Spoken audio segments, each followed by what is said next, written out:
자, 먼저 오늘 시장에 대한 흐름들을 같이 분석을 해보면서 리플에 대한 단기적인 흐름들, 그에 따라서 돈의 흐름들, 그리고 우리가 현재 투자 전략, 단기 투자 전략에 대한 부분들까지 오늘 총정리해서 다시 한 번 더 말씀을 드릴 겁니다. 먼저 최근에 제가 시장이 바닥이 나올 수 있다라고 분명히 말씀을 드렸던 이유 중에 하나가 현재 나스닥 100 지수가 다시 한 번 더 반등을 보여주기 때문입니다. 미국 증시의 영향이 암호화폐 시장에도 직결되는 부분이기 때문에 결국에는 나스닥 100에 대한 흐름들, 미국 증시에 대한 흐름들과 이런 주요 메이저 코인들에 대한 흐름들이 거의 엇비슷하게 흘러갈 수밖에 없는 거예요. 보시다시피 2월 5일날 나스닥이 크게 급락을 보여줬다가 다음날 2월 6일날 강하게 반등세를 보여주죠. 마찬가지로 같은 시기에 리플 같은 경우도 보시면 같은 시기에 급락을 보여줬다가 바로 회복해주는 흐름들을 보여주고 있죠. 마찬가지로 나스닥 100이 이제 한 이틀 전부터 2, 3일 전부터 해가지고 바닥을 형성을 하고 강세를 보여준다는 것은 다시 한 번 더 시장이 현재 리플이 또 마찬가지로 비트코인이 이더리움이 다시 강세를 보일 수 있다는 것을 의미하게 되는 것이에요. 그래서 현재 시장이 어느 정도 바닥이 형성될 수 있다라고 여러분들께 말씀드린 이유 중에 하나이고요. 그리고 현재 시장이 다시 한 번 더 강세를 보인다라는 것은 어떻게 우리가 생각을 해볼 수 있는 거냐면 여러분들도 아시겠지만 시장이라는 것은 우리가 하나의 생명체, 유기체로 봐야 된다 이렇게 말씀드렸었죠. 그래서 시장이 올라간다라는 것, 어쩌면 시장 안에 돈이 들어오기 때문에 시장이 상승을 하는 거잖아요. 그렇죠? 리플이 이렇게 올라가기 위해서는 어떤 게 중요할까요? 누군가가 계속해서 매수세라는 게 들어와 줘야지만 이렇게 올라가는 거예요. 그렇죠? 호가만 보시더라도 위쪽에 매물들을 누군가는 매수해 줘야지, 이 물량들을 모두 누군가는 사줘야지 리플이 상승세를 보여주는 겁니다. 그만큼 시장이 움직인다라는 것은 그만큼 시장에 돈이 들어오고 있다라는 의미가 되는 것이고, 시장이 이렇게 회복을 해준다라는 것은 시장 내의 참여자들, 이 투자자들이 매수세를 한다라는 의미들, 결국 이 제네바 협상을 앞두고 시장에 큰 영향을 주지는 않을 것이다 라는 것을 우리가 의미하게 된다는 것을 우리가 미리서 알 필요가 있습니다. 그래서 시장이 상승을 하는 것들, 그리고 지금 제네바 협상을 앞두고 있는 시점인데 시장이 올라간다는 것은 어떻게 해석을 할 수가 있다?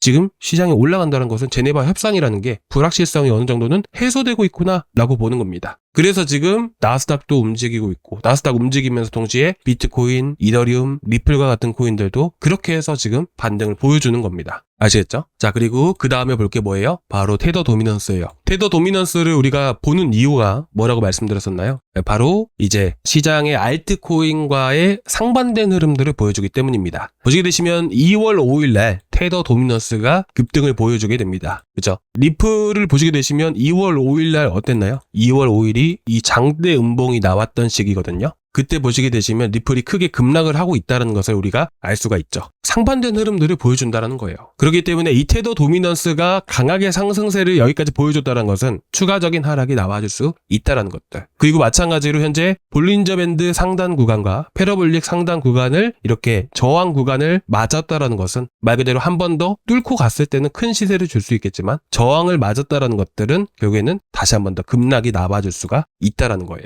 아시겠죠? 근데 여기서 더 올라갈 수도 있고 내려갈 수도 있잖아요. 근데 제가 아까 첫 번째로 체크했던 게 뭐예요? 나스닥이죠. 만약에 나스닥이 여기서 흘러내렸다. 그러면 어떻게 될까요? 그러면 어떻게 되겠냐? 미국 증시의 영향에 따라서 암호화폐 시장도 다시 한 번 더 급락을 보여줬었겠죠. 근데 여기서 다시 상승을 하는 과정이라면 당연히 이 저항 구간에 패러볼릭 상단과 볼린저 밴드 상단을 부딪혔다라는 것은 나스닥이 상승하는 과정 안에서 부딪혔다는 건 뭐예요? 당연히 흘러내린다라는 거예요. 그래서 우리는 어저께 급락을 하기 전에, 어저께 급등을 하기 전에가 우리가 매수할 수 있는 이 매수 타점이었다라는 것을 우리가 알 수가 있는 겁니다. 하지만 여기서 더 중요한 게 뭐냐면 아직까지는 볼린저 밴드 하단을 지켜주고 있잖아요. 여러분들이 보실 때 두 가지로 나눠볼 수가 있어요. 뭐냐면 첫 번째로는 뭐냐면 시장이 반등이 나올 때 메이저 코인들은 무겁잖아요. 그렇죠? 시총 자체가 너무나도 커요. 그렇기 때문에 시장에 대한 흐름들을 봤을 때 시장 자체가 크게 움직이지 않는 이상은 메이저 코인들이 등락이 크게 나올 수가 없어요. 자, 이게 무슨 말이냐? 시장이 계속해서 횡보를 하잖아요. 이렇게 횡보를 한다라고 가정을 해볼게요. 이렇게 횡보를 하게 되면 이 메이저 코인들은 또 지지부진한 흐름들이 나와줘요. 근데 시장에서 대형 호재가 나오게 되고 이렇게 된다면 결국에는 시장 자체가 크게 움직인다. 메이저 코인들이 크게 등락을 보인다라는 것이죠. 그렇기 때문에 현재 테더 도미넌스가 이 하단을 이탈하게 되었을 때는 어떤 흐름들이 나오게 되냐면 알트코인들, 스몰캡 알트코인들이 가장 많이 움직이기보다는 시장이 강하게 반등을 보여준다라는 의미가 되는 것이기 때문에 이렇게 흐름들이 만들어졌을 때는 리플이 여기서 그치지 않고요. 여기서 지지부진한 흐름들을 보여주지 않고 여기서 한 번 더 2,400원까지 올라와 줄 거예요. 아시겠죠? 근데 첫 번째로는 이렇게 말씀드리지만 두 번째로 이 테더 도미너스가 밑에 하단을 뚫지 못하고 당분간 지지부진한 흐름들이 나와줄 가능성이 높은데 이런 흐름들이 나와준다면 단 며칠 동안이더라도 리플도 마찬가지로 2,000원에서 1,950원 구간들을 계속 횡보하는 흐름들이 나와줄 겁니다. 자, 그렇게 되면 시장이 급락을 보이게 되잖아요. 시장이 급락을 보이게 되면 어떻게 될까요? 급락을 보이게 되고 사람들이 주식시장이 폭락을 보여줬어요. 그럼 사람들은 뭘 매수를 해요? SK하이닉스, 삼성전자를 매수하겠죠. 이게 뭐예요? 우리나라 대표주자 대형주잖아요. 그렇죠? 그러면 이제 앞으로 시장이 급락을 했을 때 이쪽으로 돈이 쏠리기 때문에 마찬가지로 코인도 마찬가지예요. 비트코인, 이더리움, 리플 쪽으로 돈이 가장 먼저 쏠리게 돼요.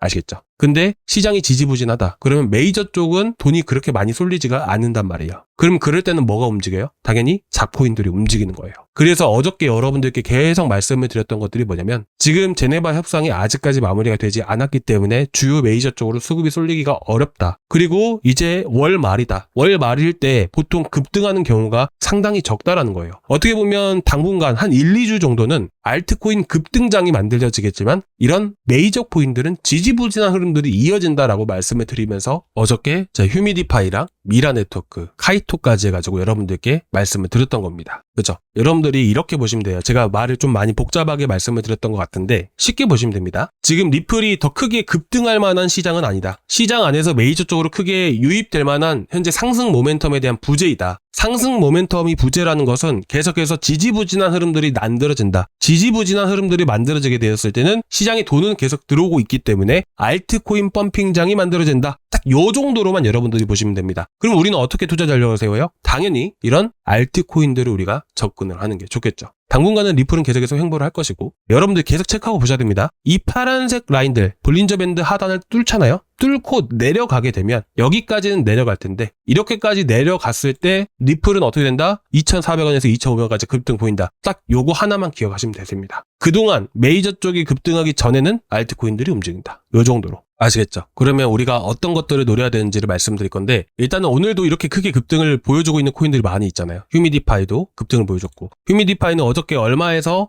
이 자리에서 요 자리에서 여러분들 노리셔야 됩니다. 여기가 강한 지지 라인입니다. 라고 말씀을 드렸었죠. 자, 그리고 나서 보니까 어떻게 됩니까? 딱 제가 말씀드린 지지 라인들 맞잖아요. 이런 자리에서 여러분들이 노리시라고 제가 추천을 드렸던 겁니다. 그리고 나서 오늘 15% 넘게 이렇게 급등이 나와줬고요.